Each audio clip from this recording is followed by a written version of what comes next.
साथियों, स्वागत आप सबों का। बिहार एसटीईटी के इस वीडियो में हम लोग मुख्य रूप से आज दो टॉपिक पे बातें करेंगे। सबसे पहला कि आज का जो कुछ भी, चाहे वो अखबारों के माध्यम से हो, चाहे वो जो कुछ भी दिन भर का उठापटक एसटीईटी के रिगार्डिंग, बिहार एसटीईटी शिक्षक बहाली के रिगार्डिंग है, उसको कवर करेंगे। और मोस्ट इम्पॉर्टेंट चीज़, कल मैंने 33,916 और 37,000 का जो कॉन्फ्लिक्ट चल रहा है उसको लेकर के एक वीडियो मैंने क्रिएट किया था। और उस वीडियो को देखने के बाद अगर आपने नहीं देखा है तो पहले कल के वीडियो को देखेंगे। और काफ़ी हद तक उसमें मैंने कोशिश की थी कई मुद्दों को लेकर के स्पष्टीकरण करने की, ताकि आप लोगों के मन में जो शंका है, जो संशय है, वो कुछ कम हो सके। आज इस वीडियो में मैं आपको बताता हूँ कि मुख्य जो जड़ है वो जुलाई 2019 तक की जो सीटें देने की बातें हैं, उनको लेकर के आप जब देखेंगे ये 2019 वाला नोटिफिकेशन जब आता है तो यहाँ पर निदेशक माध्यमिक शिक्षा विभाग पटना के ज्ञापांक का जो नंबर दिनांक यहाँ देखेंगे आप 12/7/2019। एक और डेट यहाँ पर अगर आप देखेंगे 5/8/2019 और 28/8/2019, 30/8/2019, 4 डेटों की यहाँ पर चर्चाएं यहाँ पर की गई हैं। और सब कुछ जो मामला जो शक के दायरे में है या आप लोगों के मन में उहापोह की स्थिति है, तो वही जुलाई 2019 वाला जो इशू है कि जुलाई 2019 तक की जो सीटें हैं वो आपको देनी है छठे चरण वालों को। तो यहाँ पर डेट का ही जो कॉन्फ्लिक्ट है वही सबसे ज़्यादा आपको देखने को मिला है। लेकिन सारी क्लियरिटी मैंने कल के वीडियो में दी है। आज कुछ अन्य मुद्दों पे इस पे चर्चाएं होंगी। आपको ज़्यादा, अगर उस वीडियो को नहीं देखा है आपने अभी तक, आप उस वीडियो को जाकर के देख लेंगे। वीडियो के सेक्शन में कल का ही वीडियो है। इसमें हमको ये नोटिफिकेशन है बिहार एसटीईटी 2019 का। इस पे आने के पहले तो आज मैं मुख्य बातें मैं आपको बता दूं, जो कि संजय कुमार शिक्षा विभाग के प्रधान सचिव है। चूँकि आप लोगों को सभी को ये बातें मालूम हो गई होंगी, इनके तरफ से काफ़ी दिनों के बाद आज बिहार एसटीईटी हो या बिहार शिक्षक बहाली के रिगार्डिंग कोई ट्वीट किया गया। पिछले कई महीनों से जो है, लगभग 2 महीने के आसपास हो गए इनके ट्वीट कोई भी रिप्लाई आए हुए। तो आप समझ सकते हैं कि आज का इनका ट्वीट बेहद गंभीर है, बेहद अहम है, कुछ उम्मीदें ज़रूर देता है। हालांकि इन्होंने अभी भी केवल नोट करने की बातें की हैं, लेकिन केवल नोट करने से मामला कहाँ बैठता है ये आप समझते हैं। लेकिन फिर भी डूबते को तिनके का सहारा, कुछ तो खबरें निकल करके, कुछ तो बातें निकल करके आई, यही बहुत है। संगीता पासवान की तरफ से पूछा गया था कि सभी एसटीईटी अभ्यर्थियों को बहुत उम्मीद है कि शीघ्र ही एसटीईटी 2019 के बचे 3 विषयों का रिजल्ट जारी कराएं और विज्ञापन के आधार पर ही शीघ्र बहाली सुनिश्चित किया जाए। विज्ञापन के आधार का मतलब क्या होता है? जिस प्रकार से विज्ञापन में चीज़ें कही गई थी, विज्ञापन में कई प्रकार की बातें कही गई थी, जिसमें मुख्य रूप से आपकी रिजल्ट आने के बाद 2 मुख्य विषयों बिंदुओं पर मैं आपका ध्यान आकृष्ट करना चाहूँगा। सबसे पहला कि जब माध्यमिक शिक्षक पात्रता परीक्षा 2019 की नोटिफिकेशन आती है, नोटिफिकेशन आने के बाद चयन की प्रक्रिया को लेकर के पहले बहुत सवाल था। दूसरा सबसे बड़ा सवाल था कि रिजल्ट किस अकॉर्डिंग आया है, नंबर ऑफ़ सीट्स के अकॉर्डिंग रिजल्ट आया है। ये स्थितियाँ बिल्कुल क्लियर हो गई हैं। कई लोग कई महीनों तक इसको लेकर के परेशान थे, लेकिन अब इस विषय को लेकर के चिंताएं दूर हो चुकी हैं। अब नया जो कॉन्फ्लिक्ट है वो 33,916 सीटों को, जो कि केंद्रीय स्वीकृति, जो कैबिनेट की स्वीकृति मिलने के बाद वो थी, और जो 37,000 से ज़्यादा शिक्षकों की जो नियुक्ति होनी है 7वें चरण के लिए, यानी कि एसटीईटी 2019 के नोटिफिकेशन के अकॉर्डिंग, उसको लेकर के। तो इन 2 मुद्दों के बीच जब चयन प्रक्रिया की बातें आती हैं, और किसी भी एग्जामिनेशन में नोटिफिकेशन का एक बहुत बड़ा रोल होता है। आप नोटिफिकेशन को इग्नोर नहीं कर सकते हैं। नोटिफिकेशन जारी ही क्यों किया जाता है? क्योंकि वह पूरे ही परीक्षा से लेकर के बहाली तक की रूपरेखा को ही स्पष्ट करता है। आप नोटिफिकेशन से एक कदम इधर उधर नहीं जा सकते हैं। ये बाध्यता है किसी भी सरकार की, किसी भी एग्ज़ाम कंडक्ट करवाने वाली संस्था की। नोटिफिकेशन जारी करने का मतलब ही यही होता है कि आपने जो रूपरेखा तैयार की है उसी रूपरेखा के अकॉर्डिंग ही बहाली संभव कराई जाएगी। जब सीटों में भी अगर फेरबदल होता है, उसका भी मेंशनिंग नोटिफिकेशन में होता है कि सरकार या विभाग अपने ज़रूरत के अनुसार सीटें बढ़ा घटा सकती है। अगर ये भी मेंशन नोटिफिकेशन में ना हो तो सीटें भी जो है सरकार बढ़ा घटा पाने में सक्षम नहीं हो पाएंगी। अब चयन प्रक्रिया में अगर देखें तो नोटिफिकेशन को मैंने क्यों अहम माना? पिछले दिनों एसटीईटी मार्क्स और एकेडमिक मार्क्स को लेकर भी कई दिन चर्चाएं गर्म थी। और पिछले दिनों अखबारों के माध्यम से भी आपने देखा होगा कि बिहार विद्यालय परीक्षा समिति के द्वारा कंडक्ट कराए गए बिहार एसटीटी 2019 में एकेडमिक मार्क्स के वेटेज को नगण्य किया गया और एसटीटी मार्क्स के वेटेज को वैल्यू देते हुए सारी प्रक्रियाएं चयन की जो हैं वो एसटीटी मार्क्स के आधार पर ही कही गई।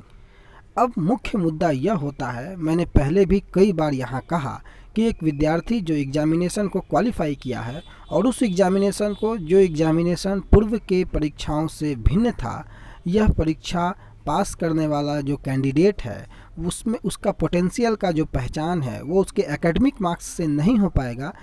उसका जो पोटेंशियल है वो एसटीटी एग्जामिनेशन में प्राप्त किए गए मार्क्स के आधार पर ही निकलेगा। पहले की एग्जामिनेशन में नॉर्मलाइजेशन की कोई महत्व नहीं था, इस बार का एग्जामिनेशन नॉर्मलाइजेशन के बाद नंबर आया है।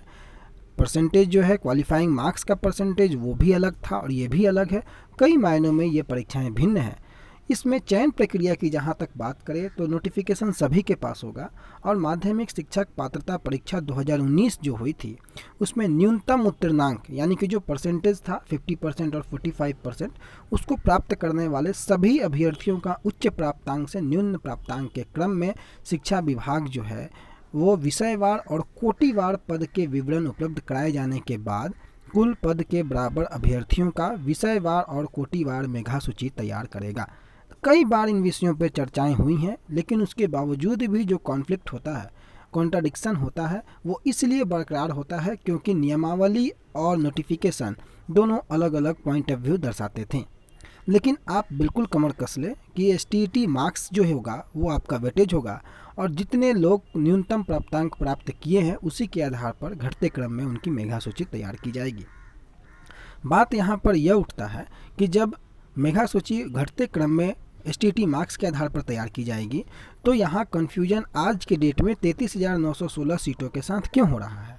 कुल पद और कुल विषय के बराबर कोटिवार और पदवार विवरण के आधार पर जो ये मेघा सूची तैयार करने की बातें की जा रही हैं, इसका मतलब है कि जितने नंबर ऑफ़ सीट्स वैकेंसी आई थी उतने ही नंबर ऑफ़ कैंडिडेट जो हैं वो आपको क्वालिफाई किए हैं, चाहे रिजल्ट अभी आया हो चाहे ना आया हो। कई बार कई अधिकारियों के माध्यम से भी इन बातों को उजागर किया गया है कि सीट के अकॉर्डिंग ही रिजल्ट है। कई बार परीक्षा नियंत्रक महोदय से बातें कई लोगों ने भी की है, उनके तरफ से हो कई अधिकारियों के माध्यम से हो, इस बात पर मोहर लगाई गई है। अब जब अगर छठे चरण में अभ्यर्थी मैं आपको दिखाऊंगा, अभी छठे चरण में अभ्यर्थियों की संख्या जो पूर्व में बहाली की रिक्तियां थी 30,000 से ज़्यादा अभ्यर्थी, और अगर उसमें सरकार 32,916 अभ्यर्थियों को जोड़ने की बात कह रही थी, जो कि पिछले दिनों आपको लेटर के माध्यम से भी मैंने रूबरू करवाया, तो उसमें कई लोगों का मानना यह था शिक्षा मंत्री के बयान आने के बाद कि छठे चरण के कैंडिडेट जो शेष बच जाते हैं उनकी रिक्तियां 7वें चरण में होंगी। तो दोस्तों 37,000 से ज़्यादा शिक्षकों की जो बहाली हुई थी, जो ये बहाली प्रक्रिया हुई है, इसमें आपका एक भी सीट इधर उधर करने की गुंजाइश इसलिए नहीं बचती है क्योंकि सीट के अकॉर्डिंग तो ऑलरेडी क्वालिफाई कैंडिडेट हैं और सरकार के पास ऐसी कोई परिस्थितियां नहीं बनती हैं कि जो क्वालिफाई कैंडिडेट है उनको हटा के पूर्व के क्वालिफाई कैंडिडेट को आपके सीट पे बहाल कर दिया जाए। ऐसा कहीं से मुमकिन नहीं है क्योंकि यह नोटिफिकेशन के साथ फिर आपको छेड़छाड़ करने वाली बातें हो जाएंगी। जहाँ तक मेरी समझ है, सरकार अन्य जिस प्रकार से मैंने कल भी बताया कि सरकार अलग से सीटें ज़रूर क्रिएट करेंगी और 32,916 जो सीटें हैं वो पूर्व में कैबिनेट की स्वीकृति मिलने के बाद वो स्वीकृत पद है, सरकार को उस पद को भरना है। अब वो पद वो छठे चरण वाले से भरे या अगला एग्जामिनेशन कंडक्ट करवा के भरे, वो हमारी परेशानी नहीं होनी चाहिए। लेकिन 37,000 पद जितने क्वालिफाई कैंडिडेट है उनके माध्यम से ही यह भरा जाएगा। ये तो हो गई आपके नोटिफिकेशन से छेड़छाड़ नहीं करने वाली बातें। अब मैं आपको छठे चरण को लेकर के कुछ दिखाना चाहता हूं कि कई लोग यह बता रहे हैं कि छठे चरण में कैंडिडेट बहुत ज़्यादा हैं। देखिए, एसएसटी में कुछ कैंडिडेट्स हैं जिनका चयन अभी नहीं हो पाया है, लेकिन छठे चरण में कई जगहों पर कई जो नगर निगम इकाई हैं कैंडिडेटों की संख्या नगण्य है और ऐसी परिस्थितियों में नंबर ऑफ़ सीट्स भी भर जाए इसकी भी संभावना थोड़ी कम लगती है। सारी जगहों का रोस्टर भी आपको अभी तक नहीं निकल पाया है, कई जिलों का अभी बाकी भी है। तो यह देखना होगा कि आगे छठा चरण किस दिशा में मूव करता है। अभी बोलना इस पे जल्दबाजी होगा, लेकिन कई जिलों में कैंडिडेट्स खत्म हो चुके हैं और ऐसी स्थिति में ये 37,000 सीटों पे भी बहाली सरकार को अभी ही करनी चाहिए, क्योंकि यह 37,000 से ज़्यादा सीटें एसटीटी 2019 की जो हैं वो 3 विषयों के कारण लंबित है और सरकार 3 विषयों का रिजल्ट जारी न करके इस एग्जामिनेशन में पास किए गए कैंडिडेट के साथ मनोस्थिति के साथ जो है वो दुर्व्यवहार का काम न करे। इसके लिए सरकार को चाहिए कि जल्द से जल्द रिजल्ट निकाले और जितनी भी रिक्तियां हैं उन रिक्तियों पर जल्द से जल्द शिक्षकों की बहाली संपन्न करवाए। तो ये कुछ बातें हो गई। अब आज की अखबारों में जो बातें निकली थी आपको मैं दिखा देता हूँ। उसके पहले ये कल 7 तारीख के आसपास का जो ये लेटर था उसमें भूमि को लेकर के भी कई बातें माध्यमिक विद्यालय उच्च माध्यमिक विद्यालयों को लेकर के हुई थी। और वही आज की अखबारों में हुआ कि इस साल जो है मध्य विद्यालयों में 9वीं और 10वीं की जो पढ़ाई होनी है, ऐसे स्कूलों में 2 शिफ्ट में पढ़ाई करने का आदेश और 2948 जो पंचायतों में +2 स्कूल का संचालन के लिए जो ज़मीन नहीं है उसके लिए एक स्कूल के लिए कम से कम 75 डिसमिल ज़मीन की ज़रूरत और निजी ज़मीन का भी किया जा सकता है अधिग्रहण। ऐसे संबंधित कई खबरों को आज के अखबारों ने प्रकाशित किया, जिसका इनडायरेक्टली और इनडायरेक्टली रिलेशन 9वीं 10वीं 11वीं 12वीं यानी कि बिहार एसटीटी से जुड़े कैंडिडेट के साथ होना बेहद आवश्यक हो जा रहा है। क्योंकि पूर्व में जो ये लेटर प्रकाशित किया गया था इसमें भी जो है वो भूमि यानी कि जो माध्यमिक विद्यालय विहीन पंचायत है उसमें निर्धारित मापदंड को पूरा करते हुए 75 डिसमिल भूमि जो है उसके आधार पर मध्य विद्यालयों को उच्च माध्यमिक विद्यालयों में उत्क्रमित करने का प्रावधान है। तो ऐसी कई बातों के साथ इस वीडियो को यहीं पर ख़त्म करते हैं और अगले वीडियो में कोई और कन्फ्यूजन कोई और नए मुद्दे को लेकर के पुनः आपके पास हाजिर होंगे। तब तक के लिए अपना बहुत ख्याल रखें और आसपास के लोगों को भी जो है जागरूक करें। कोरोना का संक्रमण धीरे धीरे घट रहा है, उम्मीद है कि जल्द ही बहाली की प्रक्रियाएं पूरी हों, छठा चरण जल्द कंप्लीट हो और 7वां चरण जो सो कॉल्ड 7वां चरण है सभी अभ्यर्थियों की बहाली जल्द हो और उसके पहले रिजल्ट 3 विषयों का जल्द आए। ऐसी हमारी शुभकामनाएं आप सबों के साथ। धन्यवाद।